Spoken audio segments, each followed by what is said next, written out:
మీ అందరూ కూడా ప్రభుత్వ వందనాలు తెలుస్తున్నాను.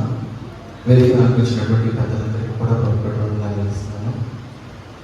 మరి నా యొక్క సాక్ష్యం ఏంటంటే, నిజంగా నేను ఒక 3 సంవత్సరాలు ఒక్కొక్క బైబిల్ కాలేజ్ చదివాను. ఒక్కొక్క 6 నెలలు ₹1,00,000 ఖర్చు పెట్టి ఒక్కొక్క బైబిల్ కాలేజ్ చదివాను.